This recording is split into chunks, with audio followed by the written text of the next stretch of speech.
हमारे last class के अंदर हम लोगों ने स्टार्ट किया था free consent, what is not a free consent, और हमने काफ़ी डिटेल में यहाँ पे coercion, undue influence and fraud को समझा था. So we understood that section 13 says what is free consent. So free consent का अगर आप मुझे कमेंट सेक्शन पे अटेम्प्ट करके बताओ क्या वर्ड था लीगल मैक्सिम फ्री कंसेंट के लिए, क्या था वो? सी से एक वर्ड शुरू होता है. It is consensus ad idem. Correct.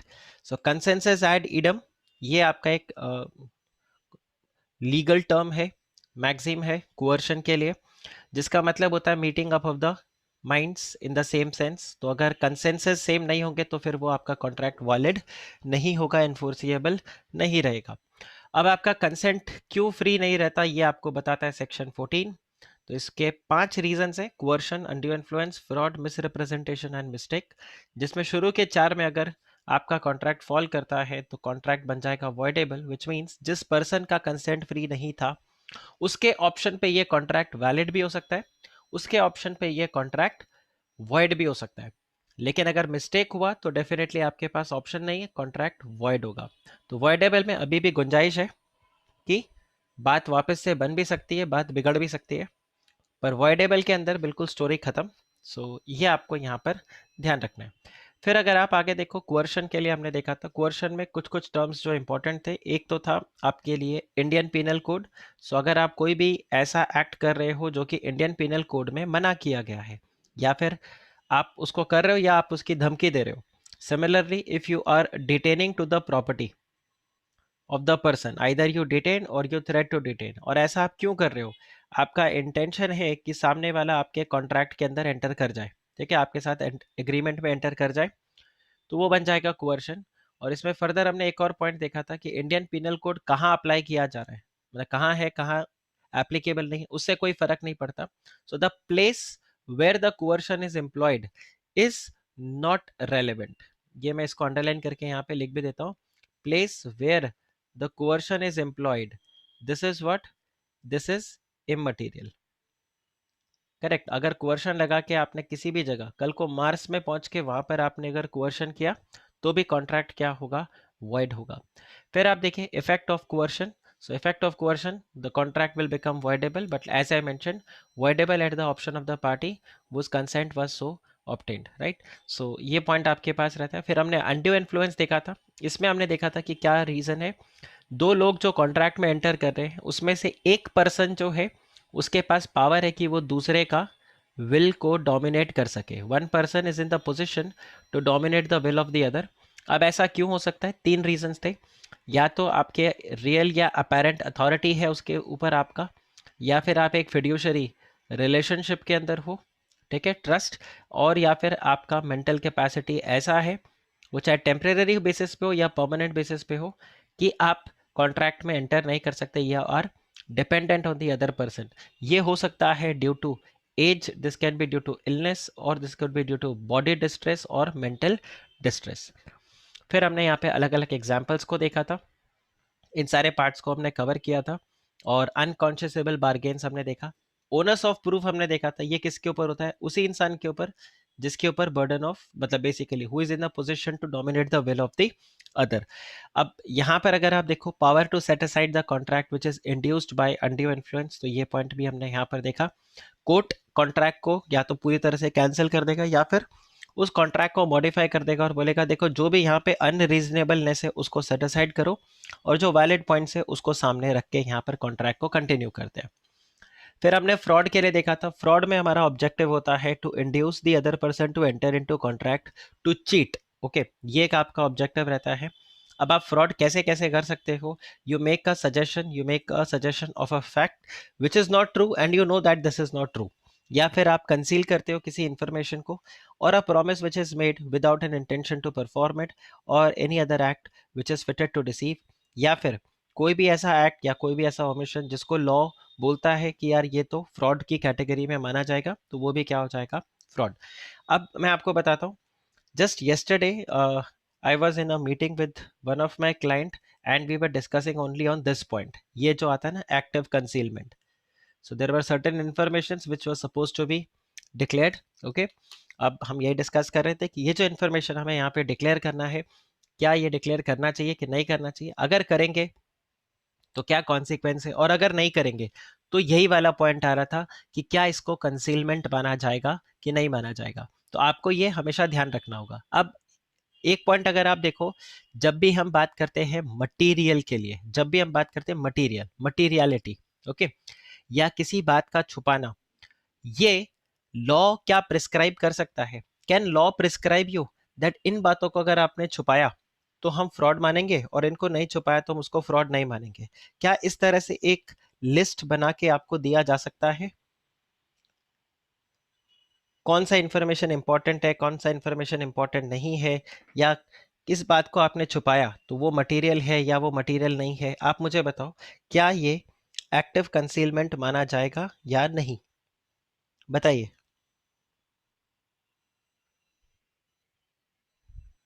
अगर आप सब कमेंट सेक्शन पे अटेम्प्ट कर सको इस पॉइंट को, तो मैं आपके आंसर्स को देख सकता हूं। सो प्लीज से, क्या इंफॉर्मेशन है, क्या इंफॉर्मेशन इंपॉर्टेंट नहीं है, क्या इसके लिए आंसर आ सकता है, लॉ में प्रिस्क्राइब किया जा सकता है? तो मेरे पास एक आंसर आया है यस।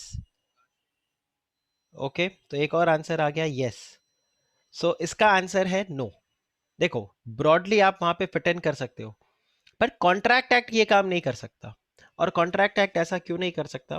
बिकॉज कोई चीज किसी सिचुएशन में मटेरियल है या नहीं, ये उस पर्टिकुलर सिचुएशन पे, उस पर्टिकुलर ट्रांजैक्शन पे, और दो लोग किस तरीके से ट्रांजैक्ट कर रहे हैं, क्या बेसिस पे ट्रांजैक्शन उनका हो रहा है, और क्या ट्रांजैक्शन है, क्या उसमें जो कोर, जो आपका है अग्रीमेंट का कोर एरिया, वो क्या है, उन सब के ऊपर डिपेंड करता है। अब एक सिंपल सा point, I am not a chartered accountant. I am a company secretary. Yet I am teaching to a CA student. Now, whether I am a chartered accountant or I am not a chartered accountant, can this be a material information for you while you are sitting in my classes? Answer is yes. There can be a materiality. आप ऐसा बोल सकते हो कि नहीं, मुझे CA पढ़ना है तो उसी से पढ़ना है जिसने सीए का खुद पढ़ाई किया हो, जिसने सीए का खुद प्रिपरेशन किया हो, वरना मुझे ऐसे किसी से नहीं पढ़ना। लॉ तो कोई भी पढ़ा देगा, अकाउंट्स तो कोई भी पढ़ा देगा, इको कोई भी पढ़ा देगा, बट मुझे वो इंसान चाहिए जो चार्टर्ड अकाउंटेंट बन चुका है, मतलब जिसने खुद इस जर्नी को क्रॉस किया, मुझे उसी से पढ़ना है। ऐसा हो सकता है किसी का क्राइटेरिया। अब ऐसे सिनेरियो में अगर मैं आपको नहीं बताऊं कि मैं चार्टर्ड अकाउंटेंट हूं या नहीं हूं, तो ये क्या बन जाएगा? ये हो जाएगा, या ये फ्रॉड हो जाएगा। ये बेसिकली हो जाएगा कि आपने जानबूझ के इस इंफॉर्मेशन को छुपाया। पर ऑन दी अदर हैंड, किसी पर्सन को ऐसा भी हो सकता है, I don't care whether the person is a chartered accountant और अ कंपनी सेक्रेटरी और अ लॉयर और अ पीएचडी, मुझे कोई फर्क नहीं पड़ता। डिग्री लेना एक अलग बात है, उसको प्रैक्टिकली अप्लाई करना एक दूसरी बात है, और उसको पढ़ाना एक तीसरी बात है। हो सकता है मेरे पास बहुत ज़्यादा नॉलेज हो, बट मुझे पढ़ाना नहीं आता हो, तो फिर कोई काम का नहीं है वो। तो कोई इंसान इस कैटेगरी का भी हो सकता है, तो वो ऐसा बोल देगा कि यार देखो, मेरे को डिग्री रेलेवेंट नहीं है। भाई पढ़ाते हो तो ठीक, नहीं मतलब आप अच्छे से पढ़ा सकते हो तो कोई प्रॉब्लम नहीं है, नहीं पढ़ा सकते तो मेरे को तकलीफ है। तो आप ये पॉइंट लेके अगर आप देखो किसी इंसान के बारे में, तो ये कंसीलमेंट फ्रॉड नहीं कहलाएगा ये, क्योंकि मटेरियल ही नहीं है। तो कॉन्ट्रैक्ट एक्ट जो है वो आपके लिए कभी भी ऐसा लिस्ट नहीं बना सकता कि ये मटेरियल इंफॉर्मेशन है, ये इमटेरियल इंफॉर्मेशन है। यहाँ पर लॉ ने क्या कर रखा है, सिचुएशन के ऊपर छोड़ के रखा हुआ है। देखो, जब भी आप लॉ पढ़ोगे, लॉ में जब डिस्प्यूट होता है ना, तो डिस्प्यूट दो तरीके से होता है। मतलब कोर्ट में जब केस जाता है, तो कोर्ट में केस जाता है दो चीजों के ऊपर। एक होता है जिसको हम बोलते हैं क्वेश्चन ऑफ फैक्ट, और एक होता है जिसको हम बोलते हैं question of law. Question of fact, question of law.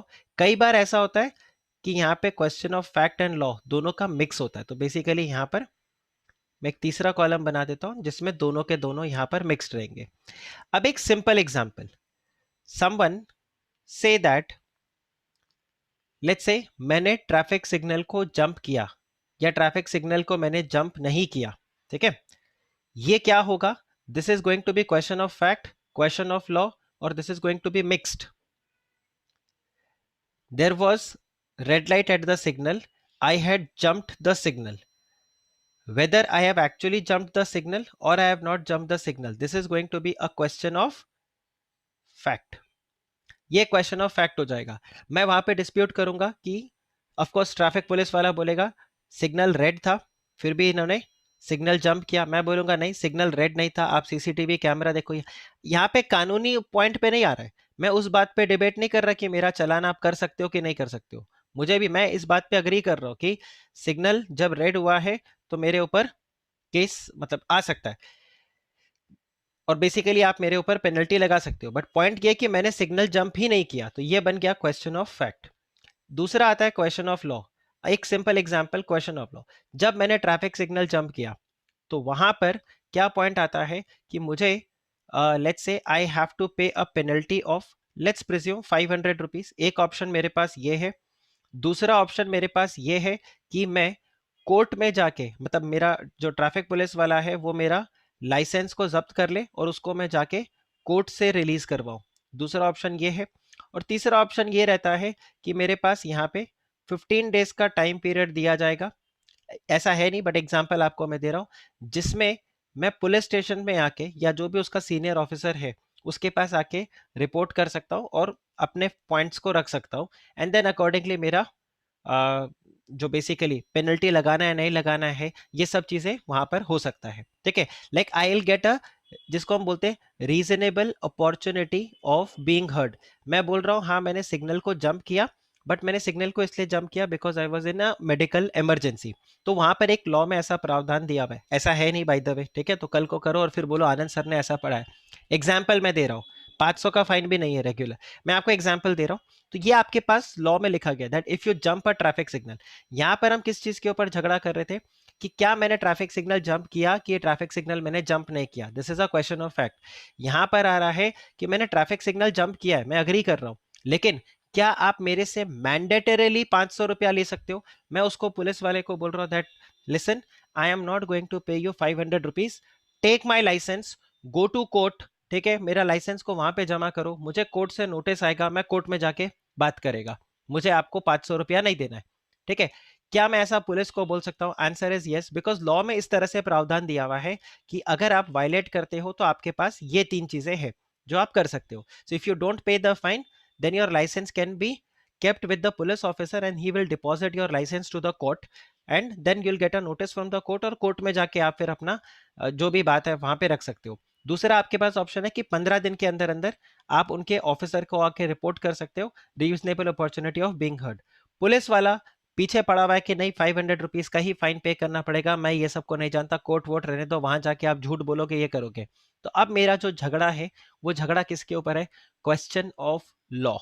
My question of law, because मैं यहां पर क्या बोलूंगा, do I have to mandatorily pay 500 rupees और do I have a right to circumvent the payment of this 500 rupees. और मैं बोलूं कि नहीं मैं ये 500 पे नहीं करेगा, मैं कोर्ट में जाएगा और कोर्ट में जाके अपना पक्ष रखेगा, या जो आपका सीनियर ऑफिसर है उसको जाकर मैं बोलेगा कि मेरा इमरजेंसी सिचुएशन था तो मेरे ऊपर पेनल्टी नहीं लगना चाहिए, और what ever the scenario is. ये वाला पॉइंट वहां पे आ सकता है.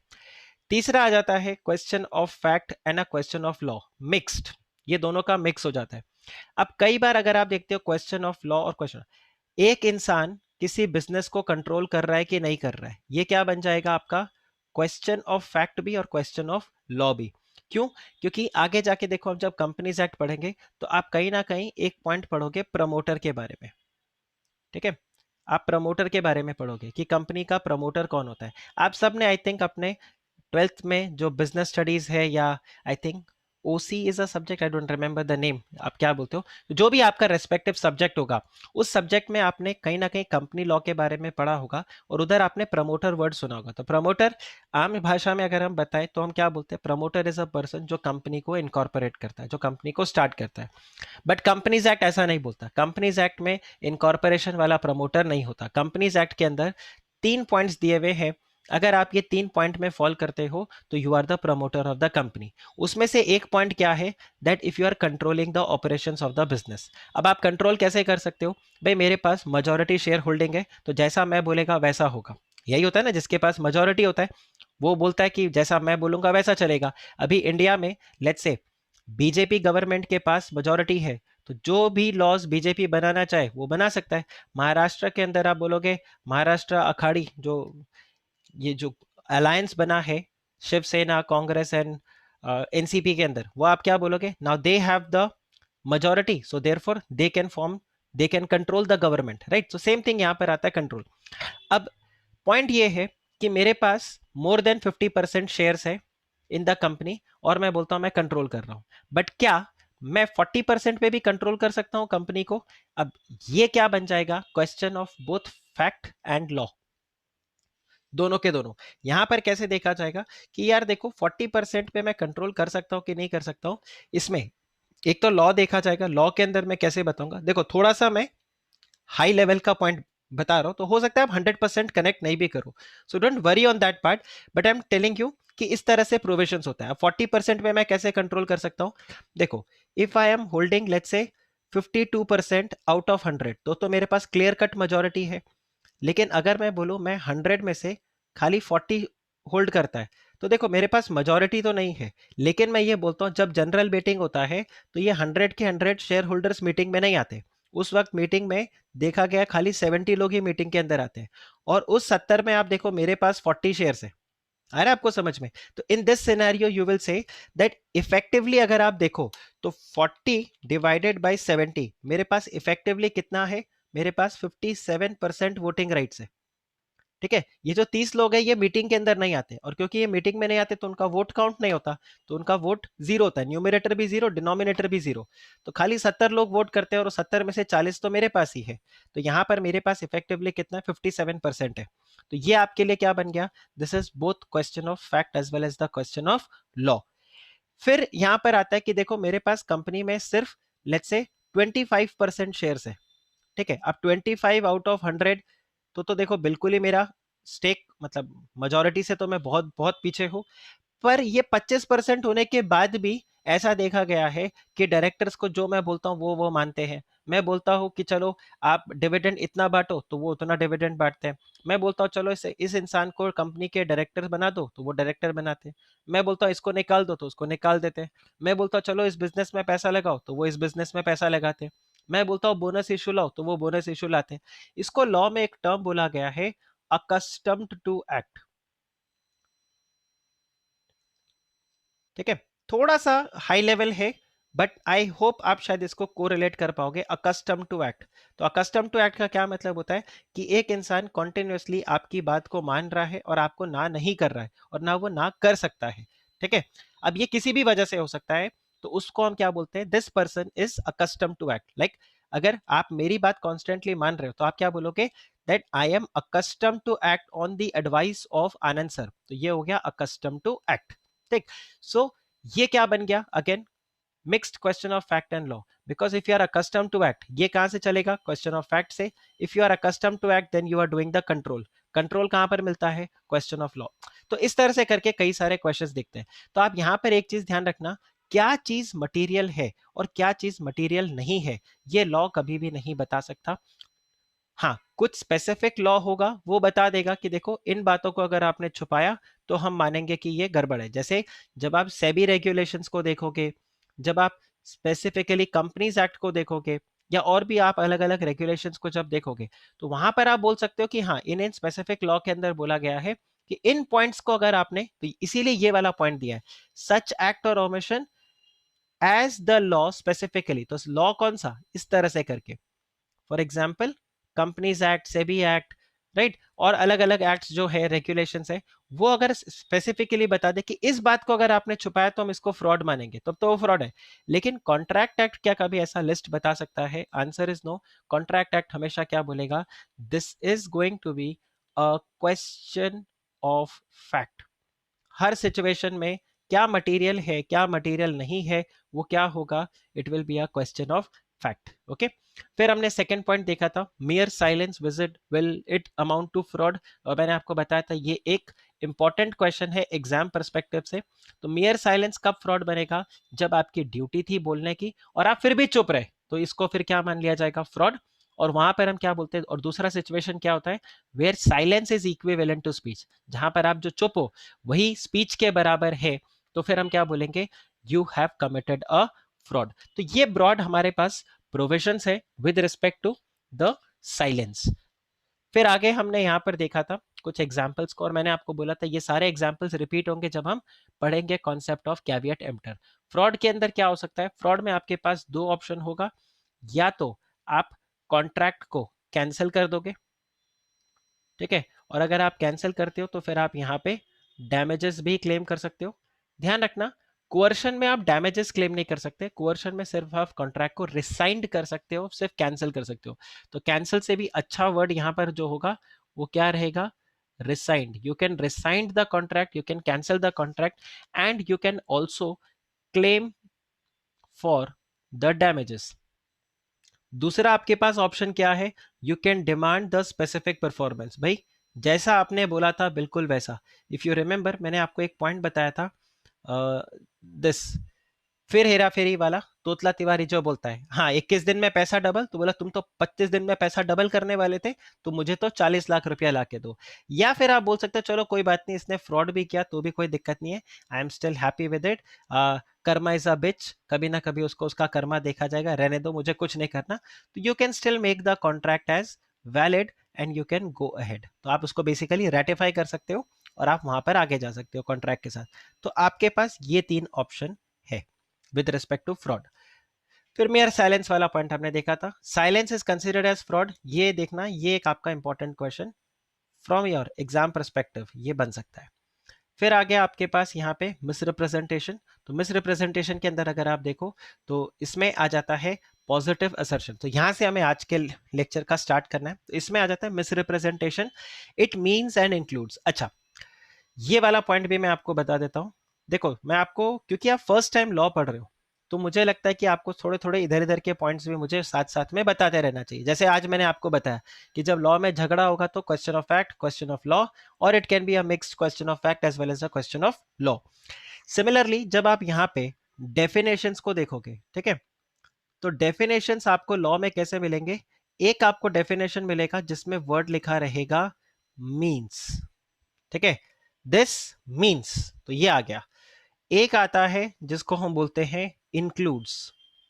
इंक्लूड्स मतलब इट्स अ इंक्लूसिव डेफिनेशन, इसमें और भी बहुत सारी चीजें आ सकती है, ठीक है, इट्स एन इंक्लूसिव डेफिनेशन. फिर आ जाता है थर्ड पॉइंट जिसमें आपको मिलेगा मीन्स एंड इंक्लूड्स.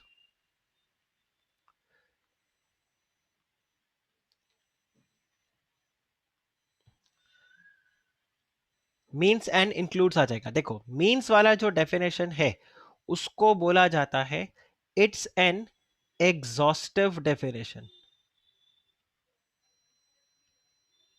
एग्जॉस्टिव का क्या मतलब होता है? भाई जितना शब्द में लिखा है ना उतना का उतना ही, दैट्स इट, उसके अलावा कुछ नहीं. तो अगर सपोज करो मैं आपको देता हूं किसी लॉ में अगर ऐसे लिखा है that what do you mean by morning, और वहां पर लिखा है morning means 7 AM till 12 noon, तो आप मुझे एक बात बताओ, क्या 6:45 6:45 is it morning? Answer is no, क्योंकि मीन्स के अंदर स्ट्रिक्टली यहां पर जो टाइम दिया, तो ये बहुत स्ट्रिक्ट बेसिस पे आप इसको इंटरप्रेट करते हो. लेकिन इंक्लूड्स डेफिनेशन कैसे आ जाएगा? इंक्लूड्स डेफिनेशन कुछ ऐसे रहेगा,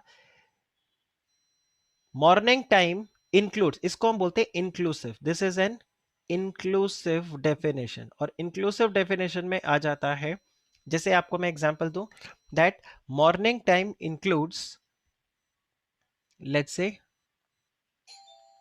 डे टाइम, या रुको इसको और अच्छे से अगर मैं बना सकता हूँ, let's say definitions of morning, इसको इंक्लूसिव मुझे बना देते तो इट इंक्लूड्स, लेट्स से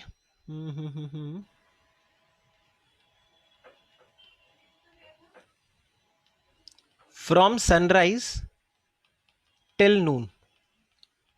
तो ये हो गया इंक्लूसिव डेफिनेशन. तो कभी अगर सपोज करो आप मुझे बताओ सुबह 7 बजे की बजाय सुबह 6 बजे धूप निकल के, देखते हैं ना विंटर्स के अंदर धूप कब निकलता है, सनराइज कब होता है, थोड़ा लेट से होता है, और गर्मियों में थोड़ा जल्दी हो जाता है, करेक्ट. सो आप मुझे बताओ मॉर्निंग टाइम का डेफिनेशन इस केस में चेंज होता रहेगा ना, करेक्ट। गर्मियों में सुबह शायद हो सकता है 5 बजे भी मॉर्निंग हो जाए। अच्छा, we live in a single time zone, but अगर आप इंडिया को देखो, it goes like this, correct. मतलब ये वैसे मैंने बनाया। पॉइंट ये यहां से यहां में आपको पता है सनराइज और सनसेट में डिफरेंस होता है। आप देखो, स्लाइट मतलब आधी घंटे से ऊपर का डिफरेंस हो जाता है। यहां पर बांग्लादेश है, यहां पर श्रीलंका है, ठीक है। और बल्कि अगर आप यहां पे देखो कच्छ को डिब्रूगढ़ से अगर आप कंपेयर करते हो, तो Kutch is very near to Karachi. Probably इन दोनों का टाइमिंग यहाँ पर सनराइज सनसेट सेम होगा, बट इन दोनों का टाइम डिफरेंट है। यहाँ पर अगर आप ढाका को देखो, Dhaka Dibrugarh are very near, but इनका टाइम डिफरेंट है।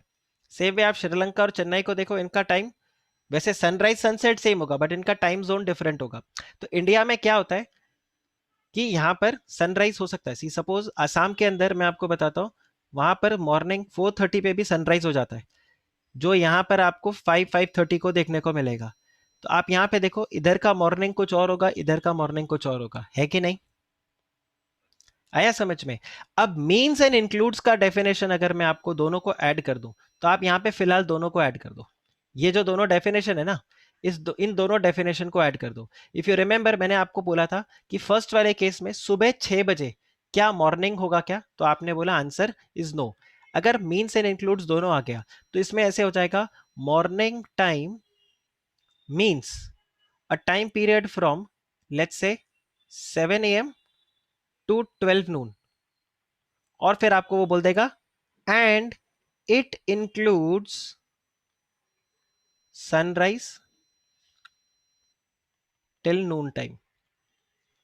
अच्छा, अब आप मुझे बताना, सपोज करो सुबह 6 बजे सनराइज नहीं हुआ। बाय द वे, ये इंटरेस्टिंग लग रहा है आप लोगों को? मतलब लग रहा है कुछ लॉ में नया सीख रहे हो? ओके, देखो, सुबह 6 बजे मैं आपको बोलता हूं सनराइज नहीं हुआ, इज इट मॉर्निंग?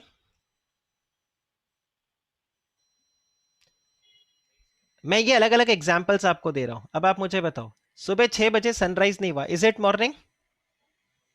अच्छा, मैं आपको बोलता हूं 7:30 हो गए और अभी तक सनराइज नहीं हुआ, इज इट मॉर्निंग? ध्यान रखना, इवन दो यहां पे सनराइज नहीं हुआ, स्टिल इट इज मॉर्निंग। आया आपको समझ में? अच्छा, मैं आपको बोलता हूं लेट्स से 6:30, 6:30 क्या, मैं बोलता हूं चलो किसी दिन घोर कलयुग आ गया और सुबह 4:30 बजे धूप निकल जाता है, अभी बताओ 4:30 को सनराइज हो गया, इज इट मॉर्निंग? क्यों? बिकॉज इंक्लूड्स पार्ट बोलता है ये। तो कई डेफिनेशन आपको ऐसे मिलेंगे जो होगा क्या, मींस एंड इंक्लूड्स दोनों। फिर कुछ डेफिनेशन ऐसे होंगे जहां पर होगा do not include. Do not include वो बेसिकली आपका ऐसे मींस के साथ में आ जाता है, डू नॉट इंक्लूड। मतलब आपको कई बार डेफिनेशन ऐसे मिलेगा, means and it do not include. और इसी तरह से आ जाएगा exclude and do not include, इस तरह से करके आता है। तो डू नॉट इंक्लूड के अंदर क्या होता है, एक आपका लिस्ट निकल जाता है, या फिर कई बार वो एक्सक्लूडिंग, ये टर्म भी आपको देखने को मिल सकता है। ठीक है, तो ये चीज जैसे, बाय द वे इसका आप स्क्रीनशॉट ले लो, तो या मैं रुको यहां पर ही लिख देता हूं। जैसे अगर आप यहां पे चेक करो, जब आप अपने इंटरमीडिएट लेवल पे आओगे, तो आप टैक्सेशन के अंदर एक डेफिनेशन पढ़ोगे जिसको हम बोलते हैं कैपिटल एसेट। ठीक है, अगर आपका कोई कैपिटल एसेट है, तो उसके ऊपर आपको क्या लगता है, कैपिटल गेन टैक्स। ठीक है, अगर उसको बेच के प्रॉफिट हुआ, तो अगर किसी कैपिटल, जैसे आपने कोई प्रॉपर्टी खरीदी, उस प्रॉपर्टी को खरीद के आप बेचते हो, आपने प्रॉपर्टी खरीदी थी लेट्स से 10 लाख रुपए में, आज उसको आप 50 लाख रुपए में बेच रहे हो, तो सरकार आके आपको बोलेगा 40 लाख रुपया का क्या दो मेरे को टैक्स दो। ठीक है, इस तरह से करके सिनेरियो का। So capital asset is what, it is capital gain tax. Okay, अब मैं आपको एक और एग्जांपल यहां पे देता हूं। ये जो कैपिटल एसेट का डेफिनेशन है, ये कैपिटल एसेट का डेफिनेशन में वो क्या बोलता है, देखो, all assets are capital asset, जो डेफिनेशन है वो ऐसा बना हुआ है, all assets are capital asset. और फिर वहां पर वर्डिंग क्या आता है, बट द डेफिनेशन एक्सक्लूड्स, और फिर यहाँ पर एक लिस्ट आपको दे दिया। तो बोला कि देखो जैसे अगर आपका कोई स्टॉक इन ट्रेड है तो भाई वो कैपिटल एसेट में नहीं होगा, मतलब अगर आप स्टॉक को बेच के प्रॉफिट कमाते हो तो वो आपका बिजनेस इनकम है, वो कैपिटल गेन टैक्स में नहीं आएगा। विच मीन्स अगर मैं एक प्रॉपर्टी डीलर हूं और मैं प्रॉपर्टी को बेचता हूं तो फिर वो मेरे लिए कैपिटल गेन टैक्स नहीं। आई थिंक आपने अकाउंट्स में भी ये एक चैप्टर पढ़ा होगा, revenue receipt and capital receipt, yes और नो? तो रेवेन्यू रिसिट और कैपिटल रिसिट में आपने आई थिंक आईसीएआई के सीपीटी के मॉड्यूल में तो ये क्वेश्चन था, बट आई डोंट नो अभी नए वाले फाउंडेशन मॉड्यूल के अंदर है कि नहीं। वहां पर एक पॉइंट था that a property which is sold by a business is a capital receipt. लेकिन अगर एक प्रॉपर्टी है जो प्रॉपर्टी डीलर बेच रहा है, फ्लैट्स का आई थिंक एक एग्जांपल था सीपीटी के मॉड्यूल के अंदर, flat sold by a property, furniture हो गया, ओके। तो एक फर्नीचर वाला फर्नीचर बेचेगा तो वो उसके लिए क्या है, रेवेन्यू रिसिट। लेकिन अगर कोई और कंपनी फर्नीचर बेचेगा तो वो हो जाएगा उसके लिए capital receipt. So capital receipt से निकलेगा कैपिटल गेन टैक्स। तो टेक्निकली फर्नीचर भी क्या है, एसेट है। और डेफिनेशन के हिसाब से देखो तो वो क्या बोलता है, all assets are your capital asset. तो फर्नीचर वाले के दुकान में जो फर्नीचर है वो भी टेक्निकली क्या बन गया, कैपिटल एसेट बन गया। लेकिन फिर आ जाता है एक एक्सक्लूड्स का लिस्ट जो कि क्या बोलता है, देखो भाई अगर तुम्हारे बिजनेस ही उसी पर्टिकुलर चीज में है, वो तुम्हारा स्टॉक इन ट्रेड है, तो उसको कैपिटल एसेट मत मानो। अब अगर कैपिटल एसेट नहीं तो कैपिटल गेन टैक्स नहीं। वो डॉन 2 में शाहरुख खान डायलॉग मारता है ना, वो क्या बोलता है, कोई सबूत नहीं कोई गुनेगार नहीं। तो सिंपल सा पॉइंट यहां पर लॉ में भी आ जाता है, अगर कैपिटल एसेट नहीं तो कैपिटल गेन टैक्स नहीं। तो डेफिनेशन कैसा बना दिया, सारे एसेट्स कैपिटल एसेट्स है, लेकिन चलो इन एसेट्स को हमने साइड कर दिया, इनके ऊपर कैपिटल एसेट इनको हम नहीं मानते, और इनके ऊपर अगर कैपिटल एसेट इनको नहीं मानते तो इनके ऊपर आपको टैक्स भी देने का जरूरत नहीं है। तो ब्रॉडली आपको डेफिनेशंस यही 4 कैटेगरी के अंदर मिलेंगे। डेफिनेशन में आएगा मींस, डेफिनेशन में आएगा इंक्लूड्स, फिर आ जाएंगे मींस एंड इंक्लूड्स दोनों, और फिर आ जाएगा आपके पास मींस एंड एक्सक्लूड्स में। इस तरह से करके आपका पूरा लिस्ट आ जाएगा। आप बताइए, इज दिस क्लियर? हो सकता है आपको इंक्लूड्स और एक्सक्लूड्स दोनों भी मिल जाए।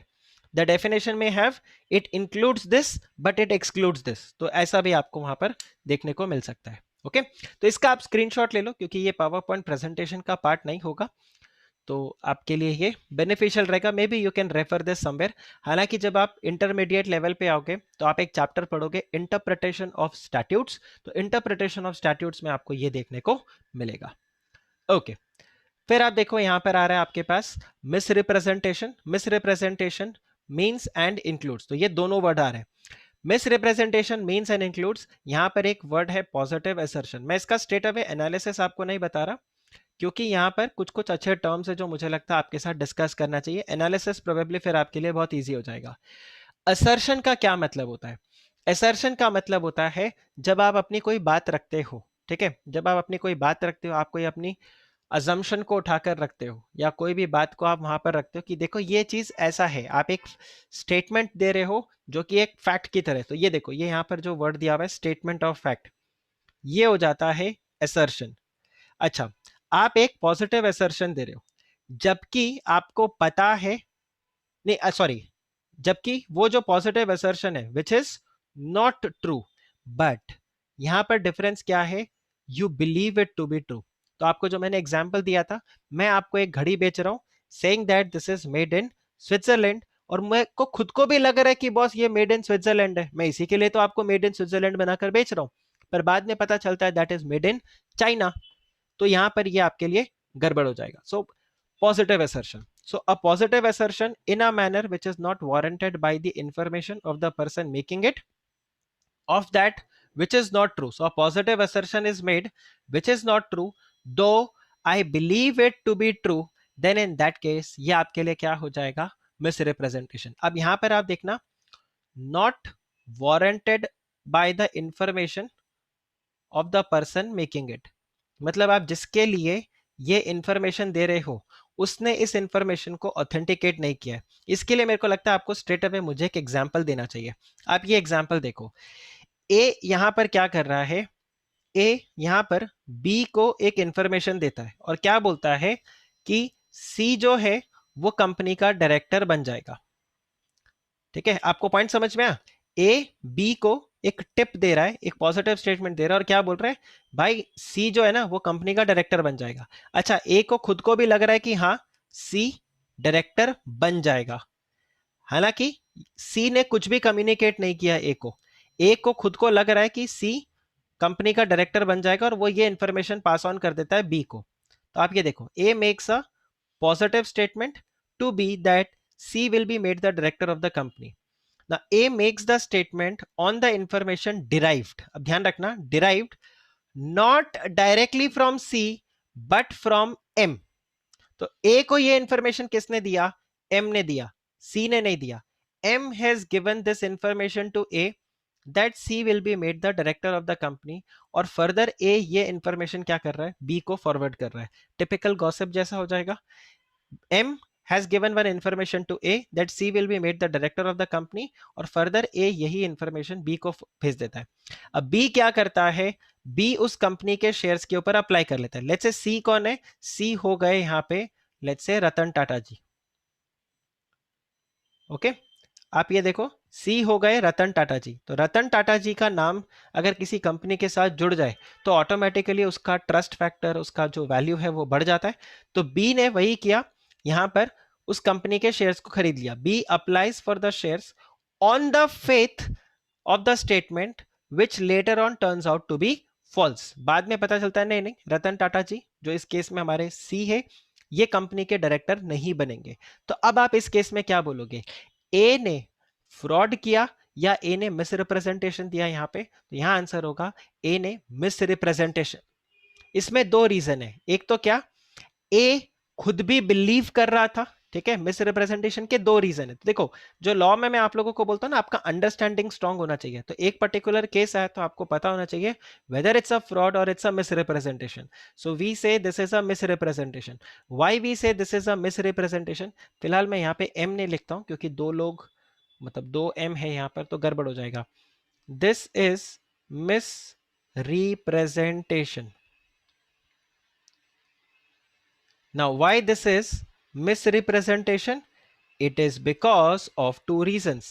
One, because A believed it to be true.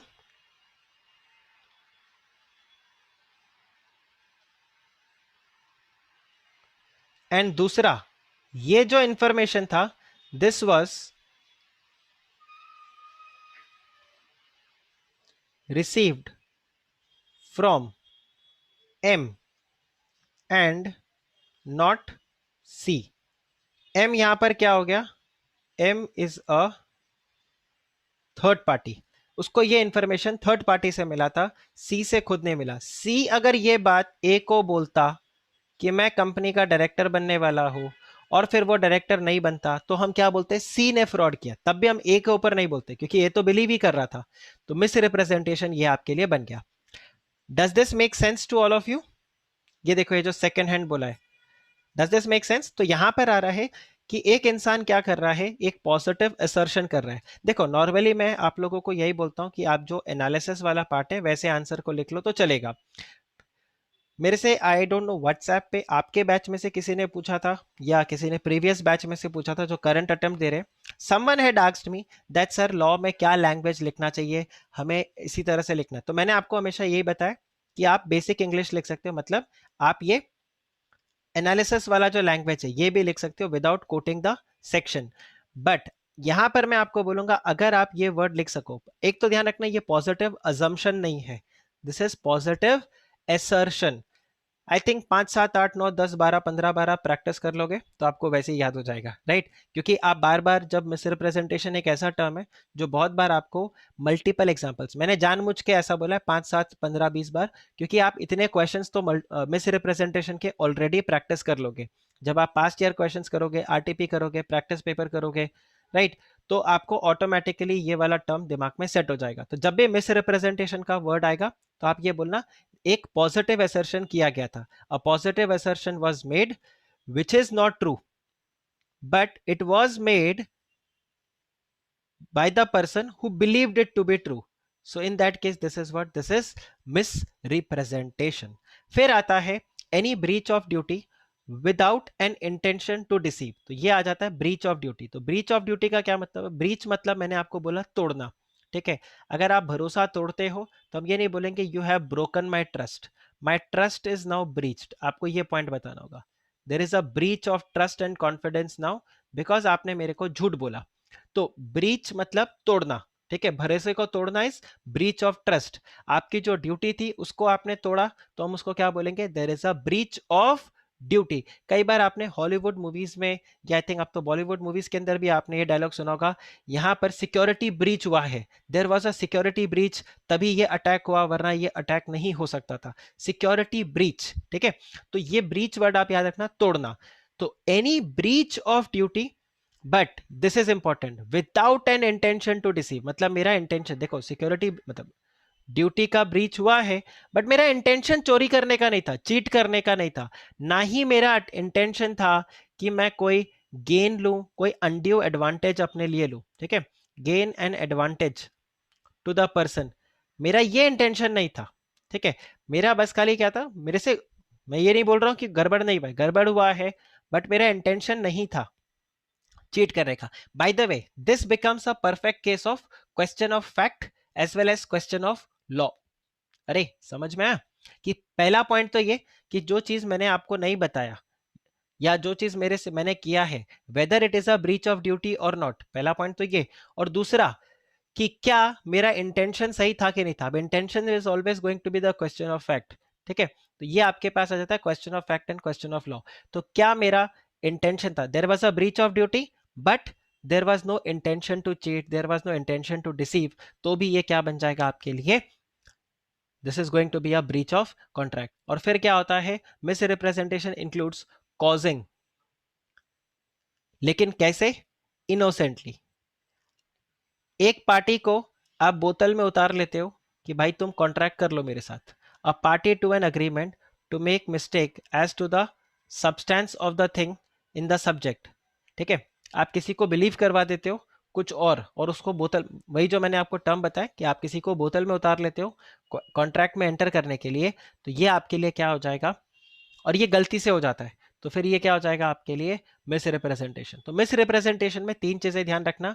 There was a positive assertion which was made which was not true but it was believed it to be true, it was believed by the person who made that positive assertion, he believed it to be true, that is misrepresentation. दूसरा, there is a breach of duty which without, but with, this was made without an intention to deceive, ठीक है, which brings an advantage to him, तो ये आपके लिए क्या बन जाएगा यहाँ पे? मिसरिप्रेजेंटेशन। और तीसरा, causing innocently a party to enter into an agreement by mistake or to make mistake, तो फिर ये भी आपके लिए क्या है? मिसरिप्रेजेंटेशन। तो ये तीन पॉइंट्स आपको वहां पर मिसरिप्रेजेंटेशन में ध्यान रखना है और तीनों में एक ही पॉइंट को चीज कॉमन है, इट इज इनोसेंट, राइट। तो innocent fraud is misrepresentation and intentional misrepresentation is what? It is fraud. So fraud और मिसरिप्रेजेंटेशन में एक ही वर्ड का डिफरेंस आता है, whether there was a intention और देयर वाज नो इंटेंशन। तो ये एग्जाम्पल मैंने आपको जैसे दिया, ये हमने कवर किया ही था। आगे देखिए, अब आप देखो ये एग्जाम्पल भी परफेक्ट मिसरिप्रेजेंटेशन का केस आपका बनेगा। देखो कैसे आता है।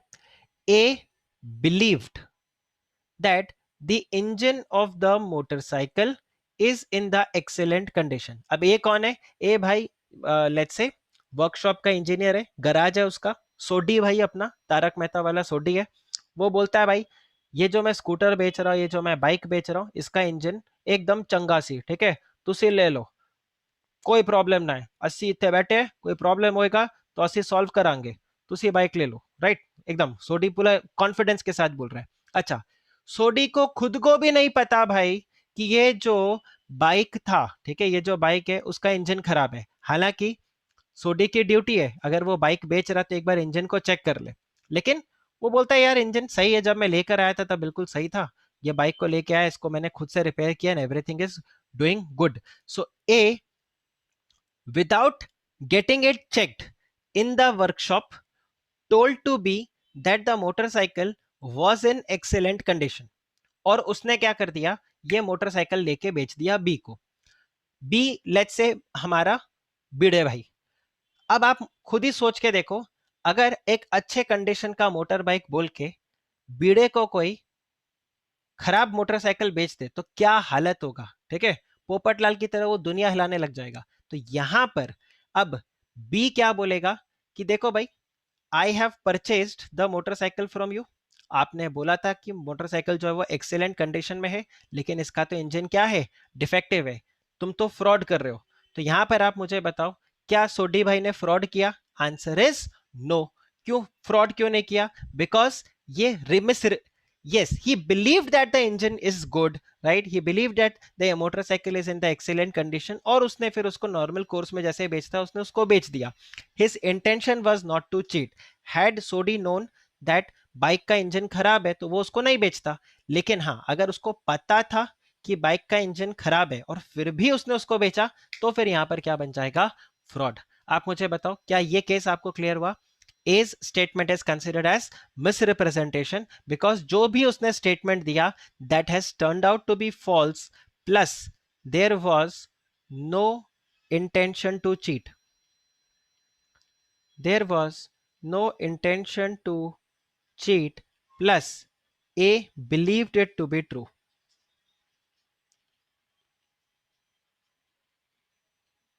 आप बताओ, is this clear?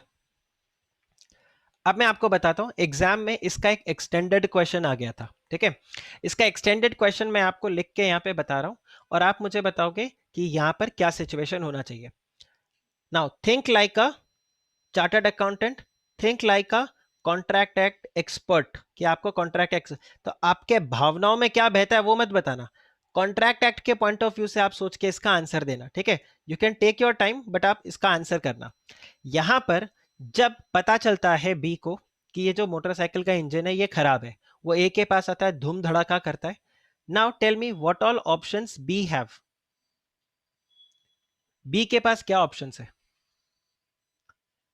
Miss representation हुआ? हुआ। अभी या तो वो बाइक वापस ले ले, basically he can return the bike, correct. और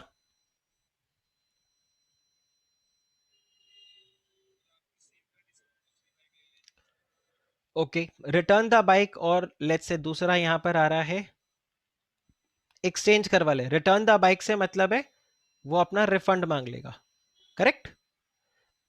या फिर एक्सचेंज कर ले, वो बोले नहीं, तुसी ਤੁਹਾਡਾ होंडा रखो, मैनू नया होंडा दो, ठीक है जी, कोई तकलीफ नहीं, एक्सचेंज करवा लो। और तीसरा ऑप्शन उसके पास है कि वो यहाँ पर इंजन को ठीक करवा ले, उसको बोले कि कोई बात नहीं, रिपेयर कर दो जी इंजन को, कोई दिक्कत नहीं। और और कोई ऑप्शन है बी के पास? ध्यान रखना, आप बी के लीगल कंसल्टेंट हो। क्या बी के पास और कोई ऑप्शन है? तीसरा वो ये बोलते कि कोई बात नहीं, ये खराब इंजन वाला बाइक ही मैं ले सकता हूँ, मुझे कौन सा बाइक चलाना था, मैं तो कैफे खोल रहा हूँ, वहां पे इस बाइक को टांग दूंगा। अरे समझा? Remember, he can ratify the contract and he can go ahead as it is.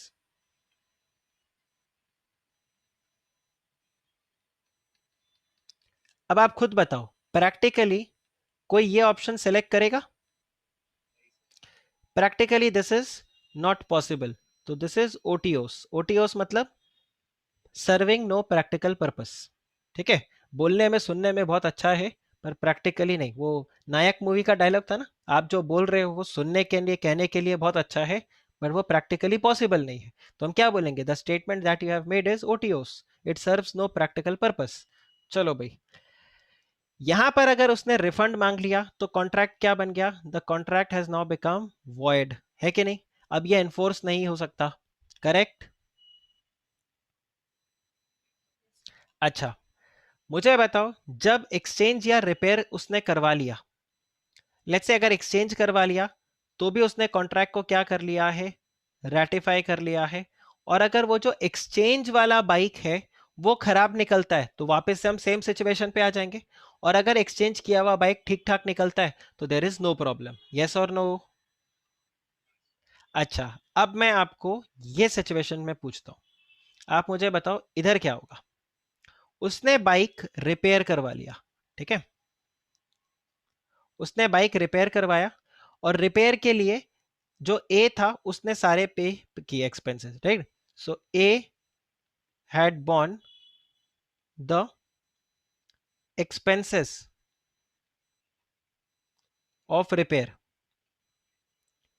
और फिर थोड़े दिनों बाद वापस से वो बाइक खराब हो गया। अब मुझे बताओ क्या होगा?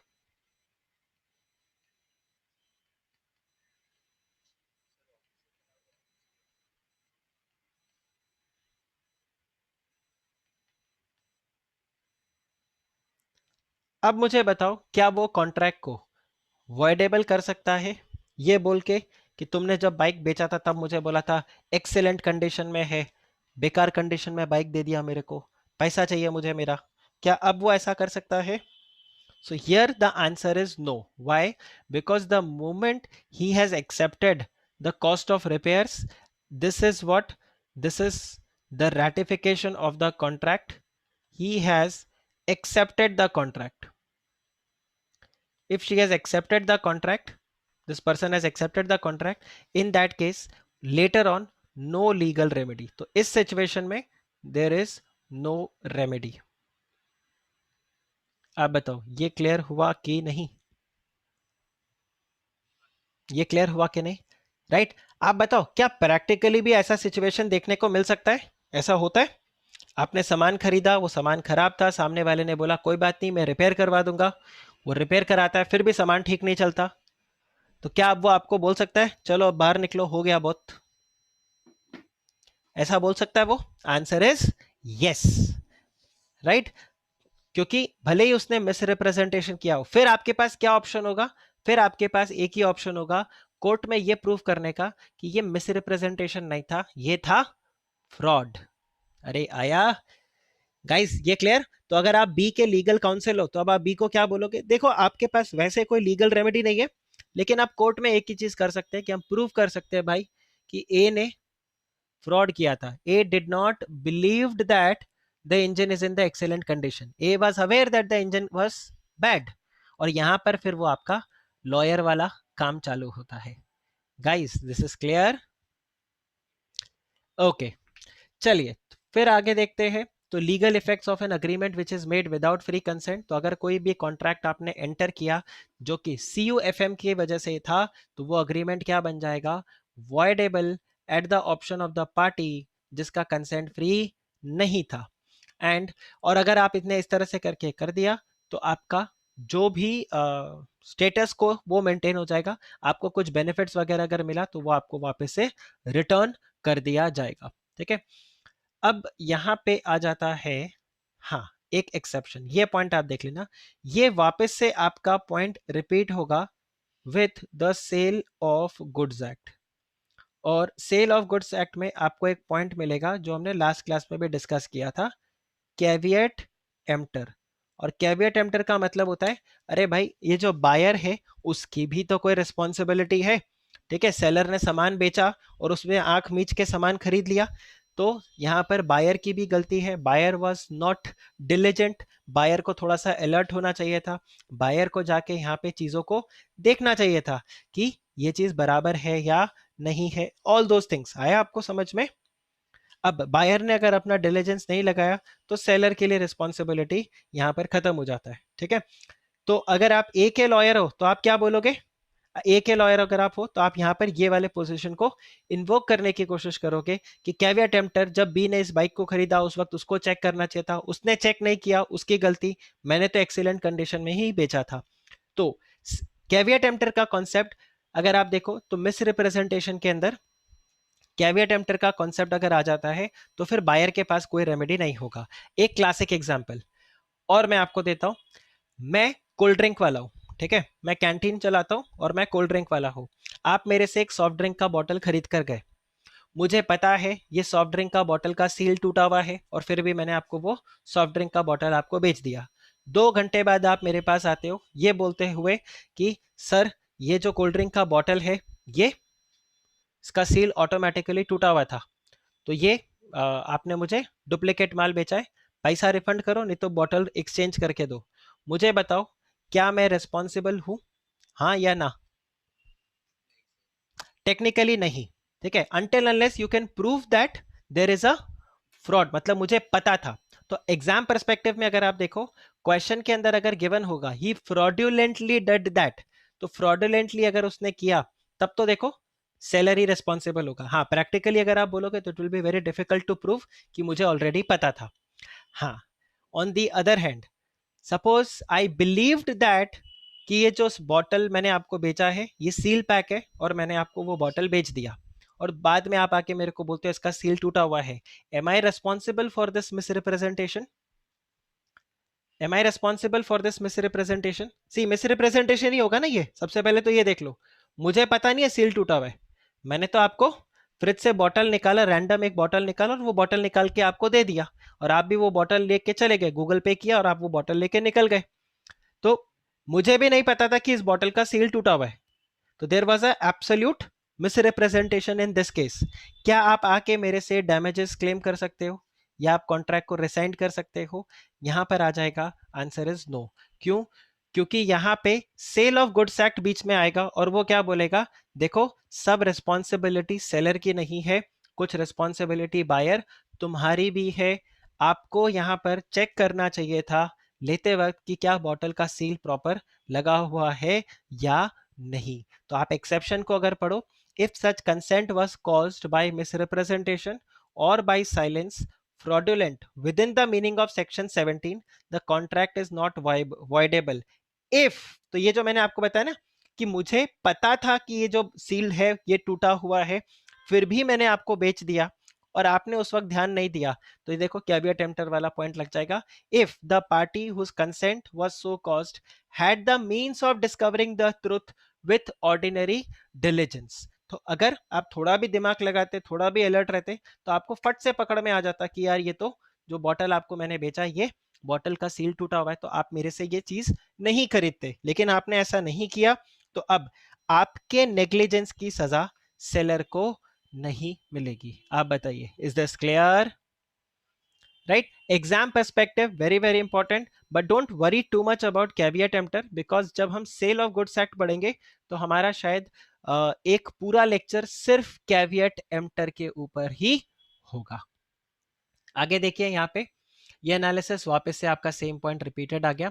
जैसे ये आया ए इंटेंडिंग टू डिसीव, ठीक है, मतलब पूरा इंटेंशन ही है चोरी करने का।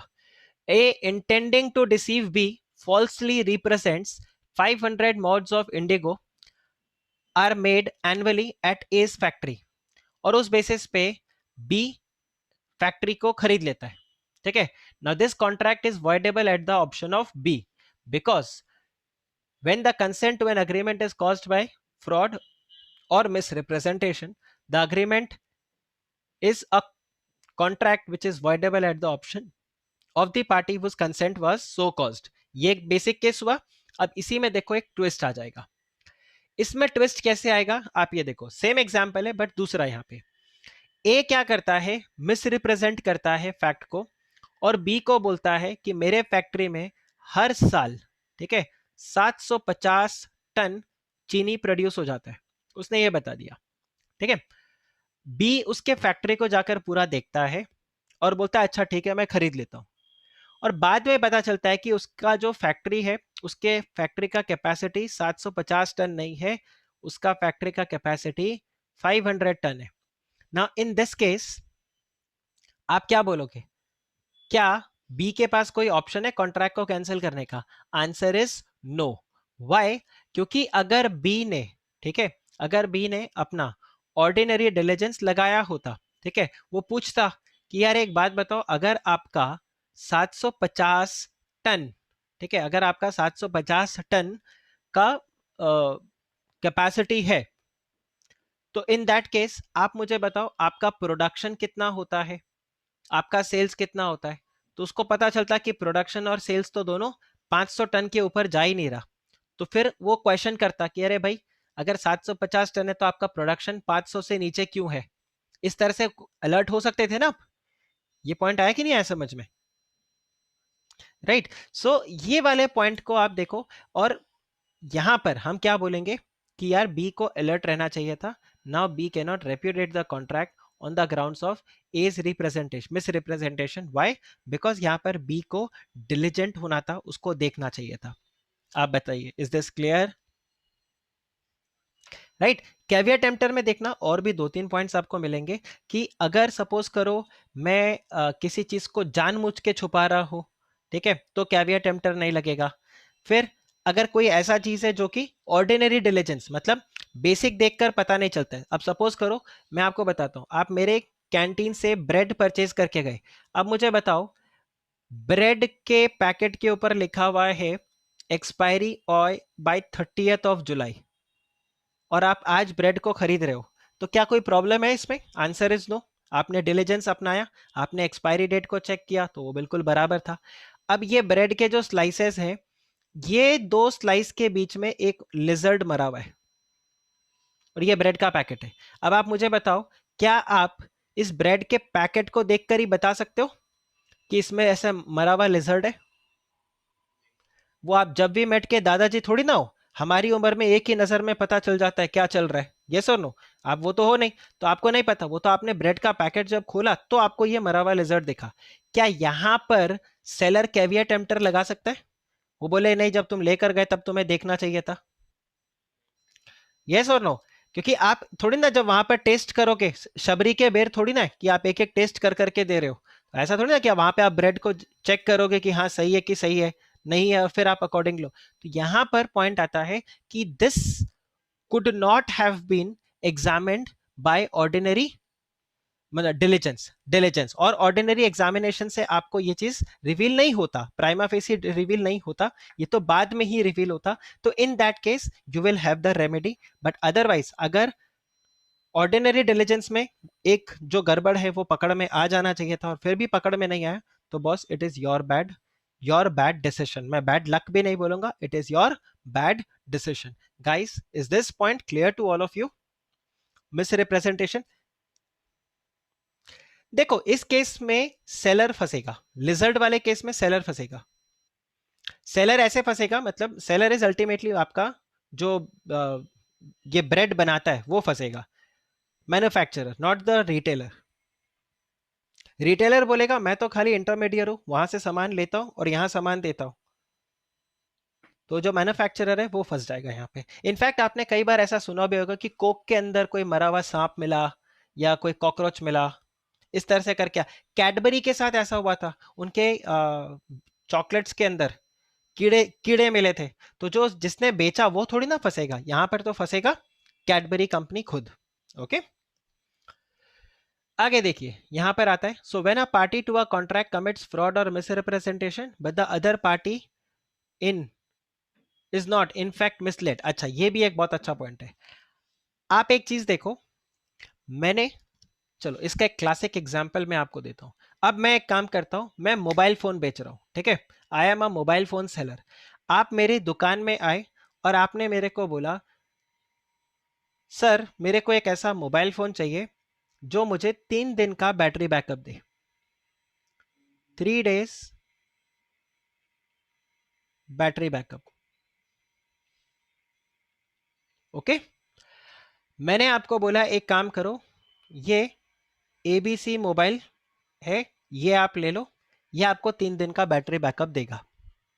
और अगर आप ये मोबाइल फोन खरीदते हो और बाद में पता चलता है कि ये आपको सिर्फ लेट्स से 1 दिन का बैटरी बैकअप दे रहा है, तो ये फ्रॉड का केस बन सकता है। अगर मुझे पता था कि ये 3 दिन का बैकअप नहीं देगा, इफ आई बिलीव्ड ये बैकअप देगा, तो ये क्या बन जाएगा? Misrepresentation. In both the case you have a right to resign the contract, है कि नहीं? अच्छा, आपने मेरे को सेम सेम सिनेरियो, आप आए, आपने मुझे बोला सर मुझे एक ऐसा मोबाइल फोन चाहिए जो 3 दिन का बैटरी बैकअप देगा। मैंने आपको बोला एबीसी कंपनी का मोबाइल फोन ले लो, और आपने एबीसी कंपनी का मोबाइल फोन लेने की बजाय आपने अपने फ्रेंड को कॉल किया, आपने अपने 4 फ्रेंड्स को कॉल किया, और ये सीसीटीवी में दिख रहा है, पूरा रिकॉर्ड हुआ है। आपने 4 फ्रेंड्स को कॉल किया और आपके 4 फ्रेंड्स ने भी बोला हाँ हाँ यार एबीसी कंपनी का मोबाइल फोन अच्छा है, सब बढ़िया है एंड ऑल गुड। और उसके बाद में आपने बोला अच्छा ठीक है ये फोन आप पैक कर दो, और आपने ये मोबाइल फोन पैक करवा दिया। अब आप मुझे बताओ, ये वाला चीज हुआ कि मोबाइल फोन एक ही दिन का बैकअप देता है, तो क्या आप इस केस में कॉन्ट्रैक्ट को रिसाइंड कर सकते हो या नहीं? क्यों?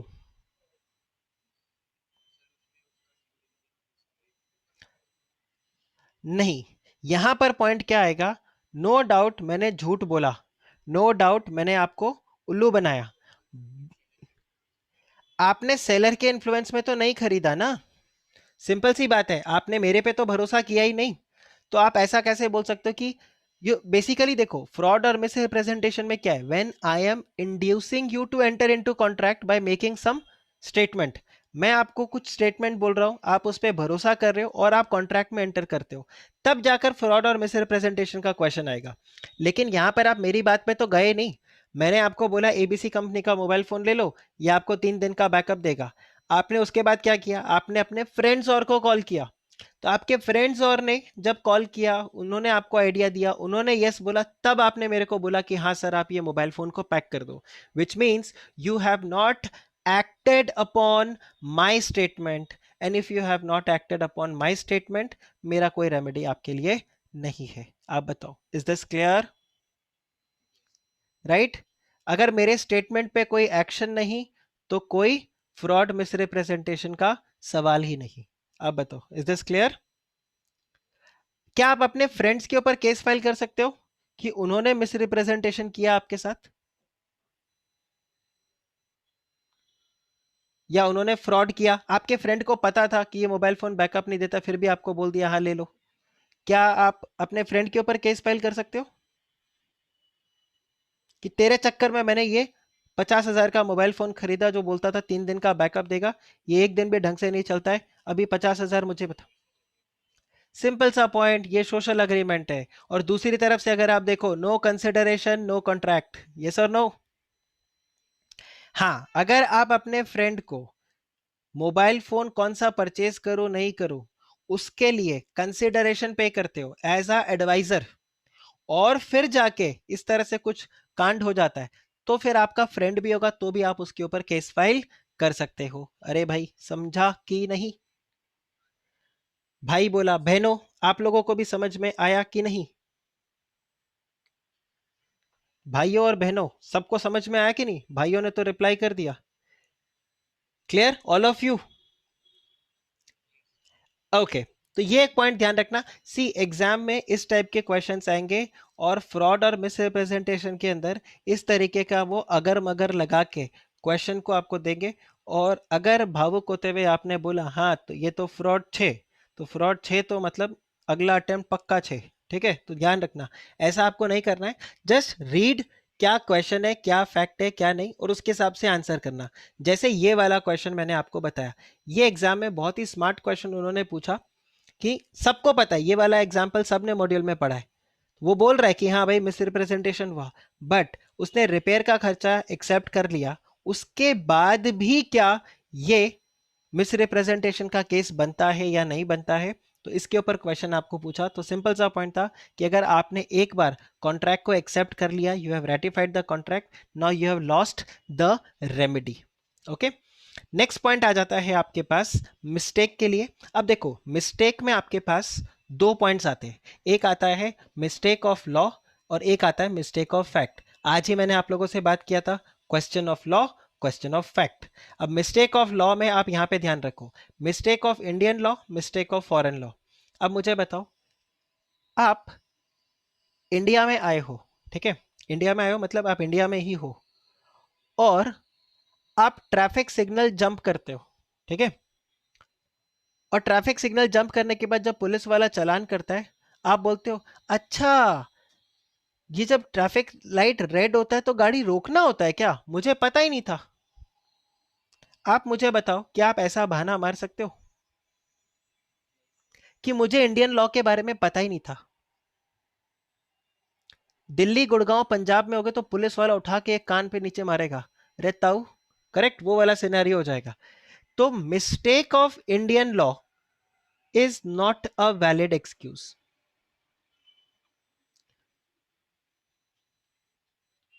It is not a valid excuse, which means mistake of Indian law से आपका कॉन्ट्रैक्ट कैंसिल नहीं होगा, वॉइड नहीं होगा। लेकिन mistake of foreign law, this can B a valid excuse, and if this is a valid excuse, the contract can become void. आप मुझे बताओ, क्या ये क्लियर हुआ? गाइस, ये क्लियर हुआ? आप ये नहीं बोल सकते मुझे इंडियन लॉ के बारे में पता नहीं था, मैं तो इस कॉन्ट्रैक्ट में एंटर कर गया, मुझे इंडियन लॉ के जैसे अ क्लासिक एग्जांपल, आपने इंश्योरेंस कॉन्ट्रैक्ट कर लिया और इंश्योरेंस कॉन्ट्रैक्ट आपने ओरली कर लिया और बाद में आप बोलते हो कि यार ये कॉन्ट्रैक्ट वॉइड कैसे हो सकता है, ये चीज तो आप ये नहीं बोल सकते कि मेरे लिए, हालांकि ये कॉन्ट्रैक्ट तो अनएनफोर्सिएबल हो जाएगा, बट आप ये ऐसे नहीं बोल सकते अच्छा इंडिया में तो कॉन्ट्रैक्ट इंश्योरेंस का कॉन्ट्रैक्ट राइटिंग में करना चाहिए, मुझे तो पता ही नहीं था। तो यहाँ पर it is not a valid excuse, आप ये नहीं बोल सकते मुझे पता नहीं था इसके बारे में। हाँ, फॉरेन लॉ के बारे में आप बोल सकते हो हाँ भाई मुझे नहीं पता था, क्योंकि आप एक इंडियन सिटीजन हो, आप इंडिया में हो, तो बाहर के लॉ के बारे में आपको नहीं पता, तो इट इज एब्सोल्युटली फाइन। आप बताओ, इज दिस क्लियर? अच्छा, फिर आता है mistake of fact. Mistake of fact के अंदर क्या हो जाएगा? इट कैन बी बायलेटरल और it can B unilateral. Bilateral मतलब बोथ द पार्टीज, यूनिलेटरल मतलब एक ही पार्टी। अब देखो यहां पर क्या होता है, आपका जो मिस्टेक हो गया दोनों पार्टी को सब्जेक्ट मैटर पे हो गया या दोनों पार्टी को पॉसिबिलिटी ऑफ परफॉर्मेंस पे हो गया। मिस्टेक दोनों पार्टीज को सब्जेक्ट मैटर पे कैसे हो गया? It can be with respect to quality, it can be with respect to existence, identity, title, price, quantity, किसी भी चीज के ऊपर हो सकता है।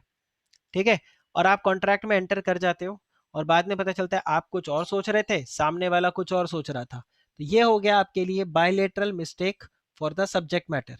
फिर एक आता है bilateral mistake for the possibility of performance. इसमें आ जाता है दो, एक तो आ जाता है लीगल और एक दूसरा आ जाता है फिजिकल। मतलब legally this is impossible to do, तो बायलेटरल मिस्टेक दोनों पार्टीज के लिए यहाँ पर मिस्टेक हुआ, एंड फिजिकल कि एक्चुअल में वो परफॉर्मेंस हो सकता है कि नहीं हो सकता, दोनों को इस चीज का मिस्टेक हो गया, तो ये भी आपके लिए क्या हो गया? This is a question of fact. जैसे कई बार नहीं होता यार, ज्यादा दूर नहीं है, पास में ही है, थोड़ा वॉक कर लो, और किसी के लिए वो थोड़ा होता है 10 किलोमीटर, तो आप क्या बोलोगे? Boss this is physically impossible, यार ये कैसा बात करता है, तो ये वाला पॉइंट हो गया। सेम वे यूनिलेटरली अगर आप यहाँ पर देखोगे तो it can be with respect to the identity of the person. A perfect Bollywood masala movie आप देख लो जिसमें आदमी के नाम पे कंफ्यूजन हो जाता है और फिर पूरा मूवी, वो दे दनादन मूवी अगर आपने देखा हो तो उसमें मामू का आदमी, राइट, वो पूरा सॉलिड कंफ्यूजन होता है, कौन मामू का आदमी है, किसको पैसा दिया, किसने सुपारी ली, किसको मारना है, क्या करना है, फुल कंफ्यूजन, राइट। तो ये आपके लिए हो गया identity of the person. Then same way character of the written document, तो यहाँ पर character of the written document हो गया कि कौन सा डॉक्यूमेंट एग्जीक्यूट करना था, कौन सा एग्जीक्यूट किया, with respect to the stamp duty, इस पे स्टैम्प ड्यूटी लगना था क्या नहीं था, तो ऑल दीज थिंग्स, ये सब आपके लिए क्या बन जाएगा? All this is going to be the mistake. Okay, right, तो ये पूरा का पूरा मिस्टेक के लिए आपका यहाँ पे पॉइंट आया। हालांकि मिस्टेक को उन्होंने बहुत ज्यादा डिटेल में कवर नहीं किया, पहले किया करते थे, अब उन्होंने नहीं किया, अब उन्होंने सिर्फ एक ही स्लाइड में खत्म कर दिया। तब आप यहाँ पे देखो, mistake can be defined as innocent और it can be erroneous belief which leads to the party to misunderstand the other, which can be bilateral with the both the parties and unilateral only one party. When both the parties make mistake, bilateral, unilateral when only one party makes the mistake. फिर आप देखिए effect of mistake क्या होगा, तो दो आता है, mistake of law, mistake of fact. Mistake of law के अंदर आप देखो तो a mistake of law does not render the contract to the void, as one cannot take the excuse of the ignorance of the law of his own country. आप अपने देश की country के लिए नहीं कर सकते, लेकिन हाँ अगर मिस्टेक ऑफ लॉ जो है वो फॉरेन लॉ के लिए, that is excusable and that can be treated like a mistake of fact, और उसके बाद हो सकता है, देखो यहां पर जरूरी भी नहीं है, a contract may be avoided on such mistake, not mandatorily. फिर आ जाता है आपके पास मिस्टेक ऑफ फैक्ट, और मिस्टेक ऑफ फैक्ट के अंदर आ गया जब दोनों पार्टीज जो है वो यहाँ पर गड़बड़ कर जाती है, भूल जाती है। जैसे ए ने ऑफर किया, ये एग्जाम्पल एग्जाम में भी आता है, ए ने ऑफर किया अपनी गाड़ी और बोला यार मैं अपनी गाड़ी बेचना चाहता हूँ। अब ए को लग रहा है कि वो अपनी एम्बेसडर गाड़ी बेच रहा है, जबकि बी को लगता है कि उसके पास तो सिर्फ फिएट है, और वो फिएट खरीदने के लिए हाँ करता है। ए सोच रहा है सामने वाला है एम्बेसडर खरीद रहा है, तो अब यहाँ पर क्या हो गया, question with respect to the subject matter, identity of the subject matter. तो यहाँ पर there is no real consent, क्योंकि ए ने एम्बेसडर के हिसाब से भाव बताया था और बी ने फिएट के हिसाब से भाव बताया। Contract is void. Right guys, is this clear और नॉट? क्या ये आपका क्लियर हुआ कि नहीं यहां तक का?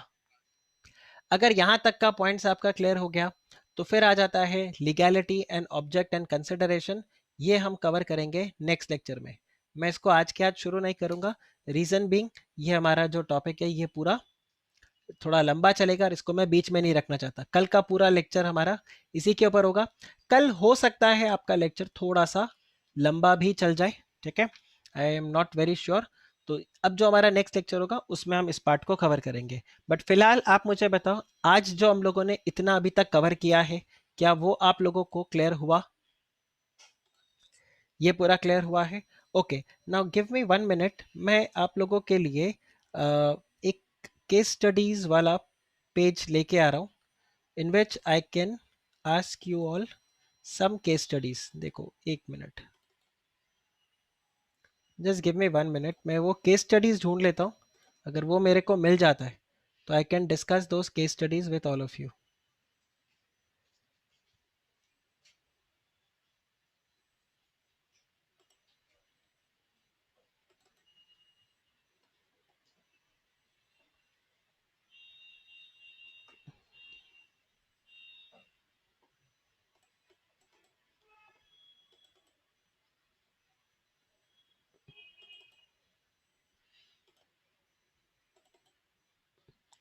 नो, ये यहाँ पर मेरे को नहीं मिल रहा, but I'll just find out those case studies and then I can discuss that with you all. Anyway, that's it for this lecture then. Take care. Bye bye.